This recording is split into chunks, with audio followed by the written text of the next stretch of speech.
লাখ লাখ টাকা আপনি ইনকাম করতে পারবেন মক্কা মদিনা। আমি যেহেতু ডাইভিং করি, ডাইভিংটা প্রথমে বলি, সারা বছর এটা চাহিদা থাকেই। আসসালামু আলাইকুম, কি অবস্থা ভাই ব্রাদার? সৌদিতে কোন কাজের কেমন বেতন হয়, তো আজকে বিস্তারিত আপনাদেরকে জানাই। যেহেতু আমি 4 বছর আছি সৌদিতে, আমার অভিজ্ঞতা থেকে বলি, এক এক কাজের এক এক রকম স্যালারি দিয়ে থাকে সৌদিতে। তো আমি যেহেতু ডাইভিং করি, ডাইভিংটা প্রথমে বলি, আপনি যদি কোম্পানিতে করেন, কোম্পানিতে এক স্যালারি পাবেন। আপনি যদি প্রাইভেট গাড়ি চালান, ওইখানে এক নিয়মের স্যালারি পাবেন। আর আপনি যদি নিজে গাড়ি চালান, তাহলে আপনার যা ইনকাম করুন সব আপনার। মানে যেসব কাজের সর্বোচ্চ চাহিদা আছে এখন বর্তমান, ইলেকট্রিক আছে, 5 ফিটারের কাজ আছে। এই দুইটা কাজ কিন্তু খুব গুরুত্বপূর্ণ সৌদিতে, কারণ এটা সারা বছর এটা চাহিদা থাকেই। ইলেকট্রিক এবং 5 ফিটারের কাজ সারা বছর আছে। দ্বিতীয়ত হচ্ছে হোটেল। যেহেতু মক্কা মদিনা বিভিন্ন রাষ্ট্র থেকে মানুষজন আসে, হোটেল ব্যবসাটা কিন্তু খুব ভালো চলে সৌদিতে। যারা হোটেলে কাজ করে, ওয়েটারের কাজ করে, বিভিন্ন মানে বেড টেড গোছায় দেয় না, ওই রকম কাজ করে, ক্লিনার আর কি।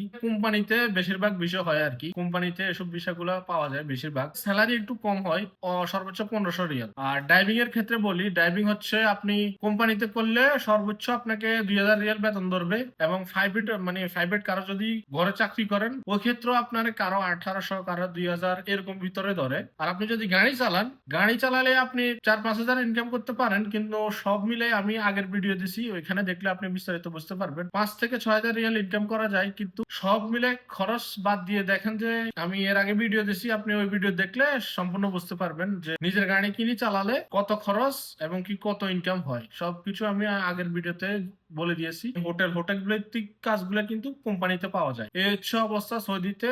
এই 3-4টা কামের খুব চাহিদা আছে। আরো কয়েকটা কাজ আছে, যেমন ধরেন আপনি ভিসার ব্যবসা করতে পারেন, এটা আমি বলতেছি আর কি। কিন্তু ভিসার ব্যবসা করলে লাখ লাখ টাকা আপনি ইনকাম করতে পারবেন, দিন শেষে আপনার পকেট খালি। তো এই ব্যবসার দিকে ভাই যাবেন না, এটা আদমশুমারের ব্যবসা, এটা মানুষের জীবন নিয়ে খেলা করা। এই ব্যবসা আমি সাজেশন দিয়ে এই ব্যবসা থেকে দূরে থাকবেন। কিন্তু সৌদিতে মানুষ বেশিরভাগ দেখি ভাই আদম ব্যবসা করে, বিশাল ব্যবসা করে। মানে মানুষকে আনি, সৌদিতে আনি, ছাড়া দিয়ে কিন্তু কাজ কাম দেয় না। যদি পারেন নিজে একটা কাজ শিখে আসেন, নিজে কাজ করেন, নিজে পরিশ্রম করেন, দেখবেন এক সময় একটা পর্যায়ে পৌঁছে যাবেন। সবাই ভালো থাকবেন, সুস্থ থাকবেন। ভালো লাগলে ভিডিওটা সাবস্ক্রাইব করবেন এবং পরবর্তী কি ভিডিও বানাবো কমেন্ট করে জানাবেন। আসসালামু আলাইকুম।